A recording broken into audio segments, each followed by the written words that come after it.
ये कहानी है एक लालची सेठ धन सुखलाल की, जिसकी बेईमानी की दुकान पर आखिरकार किस्मत ने ताला लगा दिया। चलिए जानते हैं कैसे।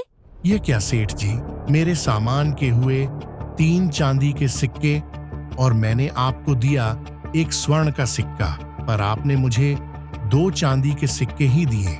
बाकी के 5 सिक्के कहाँ हैं? क्या कह रहे हो भाई? मैंने तो तुम्हें पहले ही सारे सिक्के दे दिए हैं। झूठ बोल रहे हो धन सुखलाल, मुझे मेरे बाकी के सिक्के भी चाहिए। बस बहुत हो गया, निकल जा यहाँ से, वरना धक्के मारकर निकाल दूंगा। धन सुखलाल, मेरी बात याद रखना, एक दिन तुम्हें अपनी गलती का पछतावा होगा।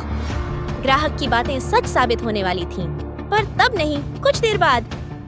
आपने ठीक नहीं किया जी, अब तो पूरे गांव को भी आपके कारनामों के बारे में पता चल गया है। अरे दिव्या, अमीर बनने के लिए थोड़ा बहुत तो करना ही पड़ता है। मेहनत करके तो कोई मजदूर अमीर नहीं बनता। गलत काम का अंत भी गलत ही होता है जी। दिव्या को अपने पति की बातें बुरी लगीं, लेकिन वह चुप रह गई। हरिया, अब हमारे ग्राहक नहीं आ रहे हैं, लगता है नाम ही बदलना पड़ेगा। बहुत अच्छा विचार है सेठ जी। सेठ जी ने दुकान का नाम बदलकर चंदू वस्त्र भंडार रख दिया। ग्राहकों की भीड़ फिर से लौट आई। धन सुखलाल और हरिया फिर किसी अकेले ग्राहक की तलाश करने लगे। सेठ जी वो देखिए, अकेला ग्राहक और कमर पर धन की पोटली। हरिया जानबूझकर ग्राहक से टकराता है और पोटली बदल देता है। मेरी पोटली, आपने मेरी असली पोटली कंकर पत्थर वाली से बदल दी है। तुम्हें कोई भ्रम हुआ है भाई। तभी एक ग्रामीण चिल्लाते हुए आता है। क्या तू ही तो धन सुखलाल है ना?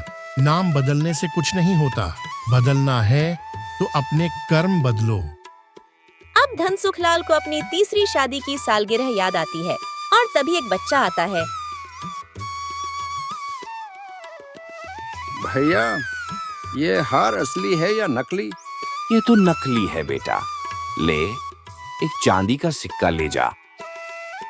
धन सुखलाल ने असली हार को सस्ते में ले लिया और दिव्या को सालगिरह पर वही दिया।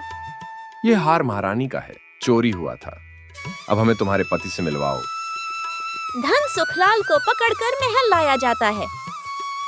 क्या तुमने महारानी का हार चुराया है? नहीं महाराज, वह हार एक बच्चे से लिया था। कोई चोर इतनी कीमती चीज यूं रास्ते में नहीं छोड़ता। लगता है तुम ही चोर हो। महाराज कृपा करें, 2 दिन दीजिए, मैं सबूत लाऊंगी।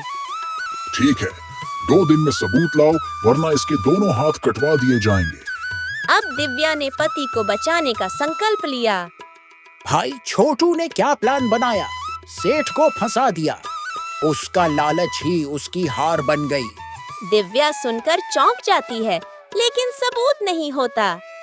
राजमहल में फिर से सुनवाई होती है। क्या सबूत लाई देवी? हाँ महाराज, ये रहे तीनों चोर। इनके अपराध की साक्षी यह मंत्री जी हैं। जी महाराज, इन्होंने मेरे सामने कबूल किया। अब सब कुछ स्पष्ट हो गया। राजा ने सेठ को निर्दोष घोषित किया, चोरों को जेल भेज दिया गया। अब मैं कभी गलत रास्ता नहीं चुनूंगा दिव्या। गलती करना गलत नहीं, गलती को दोहराना गलत है। धन का लालच अंत में बर्बादी ही लाता है और सच्चाई भले ही देर से सही, पर जीतती जरूर है। हेलो फ्रेंड्स, आपने अभी जो ये वीडियो देखा, इसका ओरिजिनल क्रिएटर मैं हूँ। प्लीज़ मेरे चैनल को सब्सक्राइब कर दो ताकि आपको आगे भी ऐसी ही वीडियोस मिलती रहे। हिंदी कहानियों के लिए हमारे चैनल को सब्सक्राइब करें